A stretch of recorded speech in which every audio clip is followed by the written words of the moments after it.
Today's tour takes us to the village of Alpina, one of the 5 former villages within the Fort Drum Military Reservation.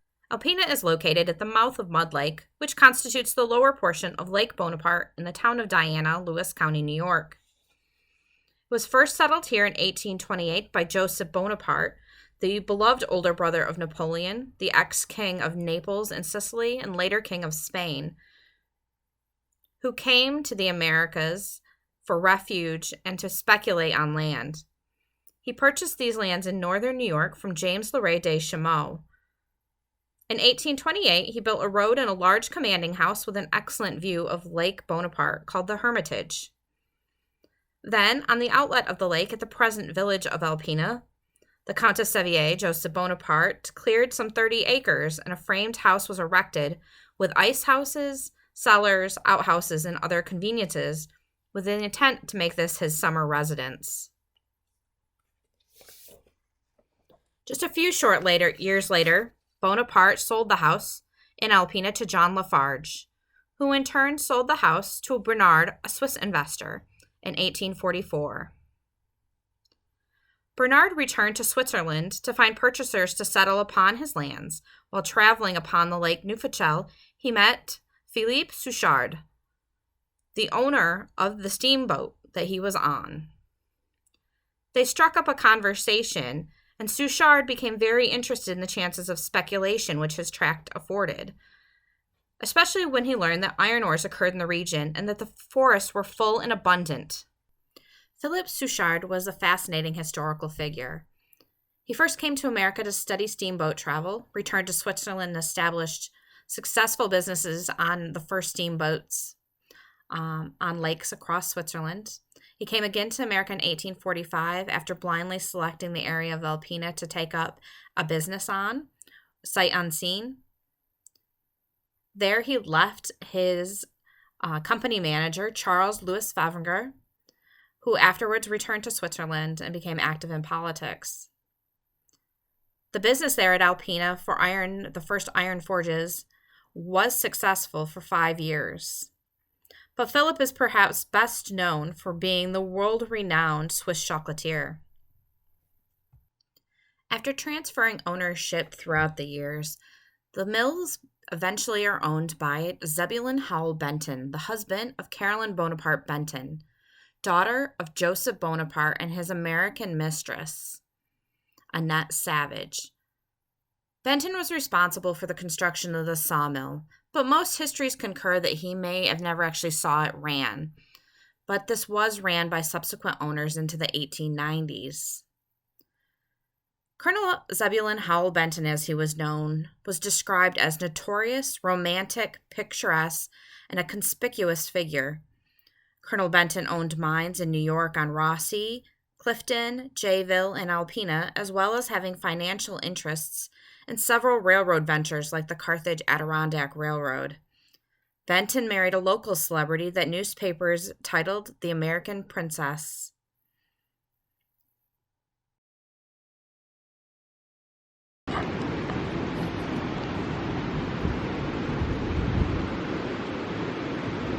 Benton's investments in the local iron ore mine industry failed, and he fled his debts, leaving Caroline to tend to the properties and pay off debtors. The village of Alpina in Lewis County contains remains and examples of rural industry in the 19th century in northern New York, most of which were organized to exploit the area's natural resources: water power, timber, animals, and or iron ore. The flow out of Mud Lake is controlled by a low concrete regulating dam that was built in 1933. This dam was constructed behind an earlier rubble stone dam, the crest of which carried a roadway.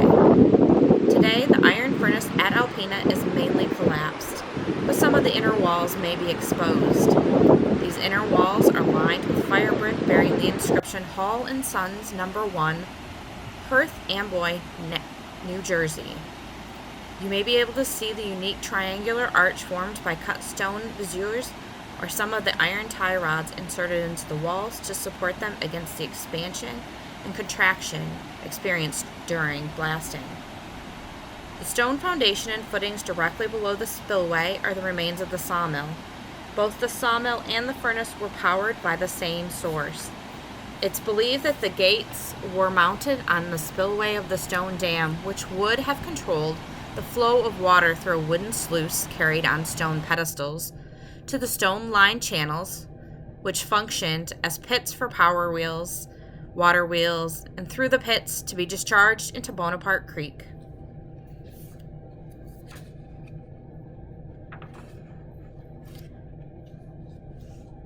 We hope you enjoy taking this virtual tour with us and learning about the village of Alpina. Further on in this tour, you will experience some of the extraordinary natural beauty that is the foothills of the Adirondack region. This area is accessible when permitted by training. You can check us out on fortdrum.isportsman.net to get your access pass and learn more about the Mud Lake Alpina area. There's good fishing on Mud Lake. You can put your kayaks in at Mud Lake, do a little light hiking, maybe just a half-day picnic with the family. Be sure to bring your bug spray.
Next up is a clip from our Natural Resources Branch Chief on how our Natural Resources team manages beavers in the training lands.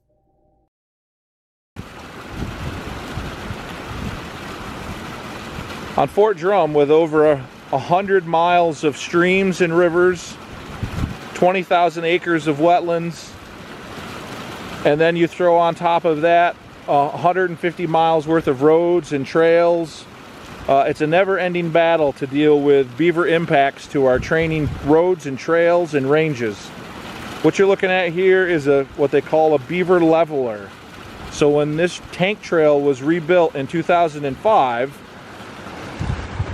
we filled in this historic drainage. So this wetland was always connected. Even the historic road back in before the 40s was just a little single lane truck trail that basically the stream would flow over in high peak times. But since we can't have something like that when you have a tank trail and need it for access every day, we also didn't want to destroy the wetlands. So what this beaver leveler does is allows the water on the upstream side to stay at a constant level. So when Fort Drum rebuilt this road, we impacted wetlands. We had to mitigate for those wetlands that we filled. Obviously, the road filled in those wetlands. But we also had to ensure that the wetland complex that goes upstream here still retained all the qualities and forms and functions of a wetland that's been here for hundreds, if not thousands of years. So this engineering design of this beaver leveler, out in this pond is the inlet to the pipe that we just saw.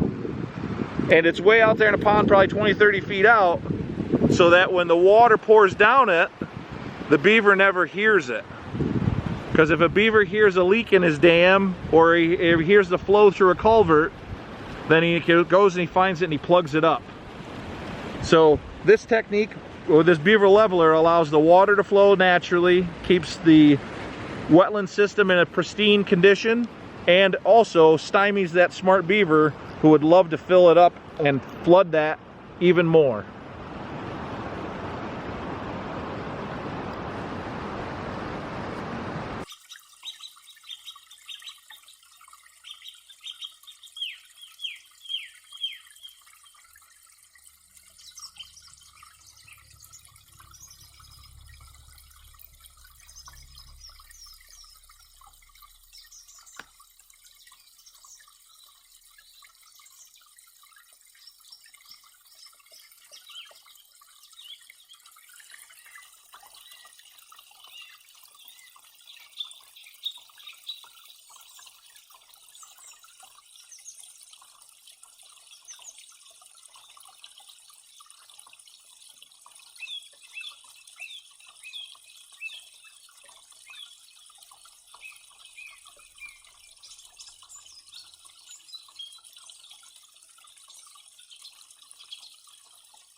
Thank you for joining me at the Lost Village of Alpina today.